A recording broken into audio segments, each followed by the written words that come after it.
Il y a des vérités qui détruisent une vie entière en une seule seconde. Découvre l'histoire de Noah, partie 1. Dans une grande ville d'Afrique vivait un jeune homme de 18 ans nommé Noah. Noah est calme, respectueux, intelligent et surtout extrêmement reconnaissant envers ses parents adoptifs, maman Grace et papa Jonas. Oui, lui, il le savait depuis toujours. Il avait été adopté à l'âge de 4 ans. Ses parents lui avaient dit la version douce qu'il avait été abandonné à l'hôpital et qu'il l'avait recueilli par amour. Noah n'a jamais posé de questions. Il les a toujours considérés comme ses vrais parents. Point final. Mais depuis quelques semaines, sa mère adoptive l'observe différemment. Son père devient nerveux, agressif sans raison. Il semble cacher quelque chose et Noah ressent un malaise qu'il ne comprend pas. Un soir, alors qu'il dîne, maman Grace lâche une phrase étrange. Noah, tu sais que nous t'aimons plus que tout, n'est-ce pas? Il sourit. Bien sûr, maman. Pourquoi tu dis ça? Elle baisse les yeux. Papa Jonas pose sa fourchette, prend une longue respiration, puis se lève brusquement et quitte la table sans un mot. Noah est surpris. Maman, qu'est-ce qui se passe? Vous me cachez quelque chose? Grace tremble légèrement. Non, tout va bien, mon fils. Mais ses yeux disent exactement le contraire. Cette nuit-là, Noah n'arrive pas à dormir. Une seule idée lui tourne dans la tête. On m'a menti. Le lendemain, en rangeant le grenier, il tombe sur une vieille boîte en bois, bien cachée sous des couvertures. Elle porte une inscription, à ouvrir seulement en cas d'urgence. Son cœur s'arrête, il ouvre. À l'intérieur, un petit bracelet d'enfant, une photo déchirée et surtout une lettre jaunie par le temps. Le sang de Noah se glace. Il déplie la lettre. C'est une écriture féminine, tremblante. Mon fils, si un jour tu lis ceci, sache que je ne t'ai jamais abandonné. J'ai été obligé de te laisser. On m'a arraché à toi. Je reviendrai te chercher. Si je suis encore en vie. Noah tombe assis. Les mots tournent dans sa tête. Elle ne l'a jamais abandonné? Alors, qui a menti? Pourquoi? Il regarde la photo.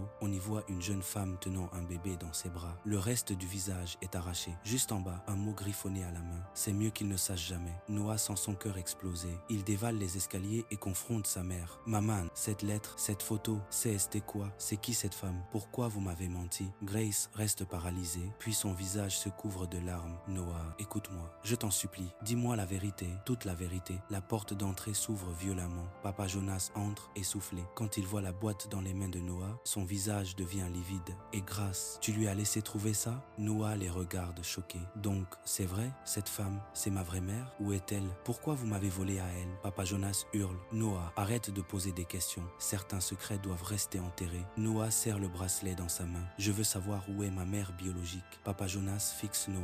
Un long silence. Puis il lâche froidement. Tu ne pourras jamais la retrouver parce qu'elle est morte. Et c'est à cause d'elle que tu as été adopté. Noah recule, le souffle coupé. Morte? Mais comment? Pourquoi? Explique-moi. Son père ferme les poings, crie. Parce que ta mère biologique était une criminelle, une meurtrière. Tu viens d'une lignée dangereuse, Noah. Tu n'aurais jamais dû découvrir tout ça. Noah reste figé. Il ne comprend plus rien. Sa gorge se serre. Et soudain, sa mère adoptive crie. Ce n'est pas vrai? Noah et Jonas se retournent. Maman Grace tremble de tout son corps. Elle hurle. Jonas, arrête. Tu sais très bien que ce n'est pas la vérité. Le silence tombe. Jonas blêmit. Noah sent son cœur battre à toute vitesse. Maman, dis-moi la vérité. Et Grace ferme les yeux, pleure et murmure. Ton père vient de mentir. Ta mère biologique n'a jamais été une criminelle. Elle inspire profondément, tremble puis ajoute. C'est nous qui t'avons arraché à elle. Noah perd l'équilibre. Il n'arrive plus à respirer. Il hurle, il hurle. Vous avez fait quoi? Grace recule, choquée par sa propre révélation. Jonas serre les dents, furieux, incapable de parler. Noah fixe ses parents adoptifs avec terreur. Qu'est-ce que vous m'avez fait? Pourquoi vous avez pris un enfant qui n'était pas à vous? Qu'est-ce que vous avez fait à ma vraie mère? Jonas s'approche, menaçant. Noah, écoute-moi très attentivement. Tu vas remettre cette boîte où tu l'as trouvée et tu vas oublier tout ça. Noah secoue la tête, il recule, il attrape la boîte contre lui, tremble. Non, je veux la vérité. Je vais trouver ma mère. Son père lui saisit le bras violemment. Tu ne voudras pas savoir ce qui t'attend si tu continues. Noah tremble, s'arrache de sa prise, court vers la porte. Mais au moment exact où il ouvre la porte pour s'enfuir, quelqu'un se tient devant lui. La suite dans la partie 2.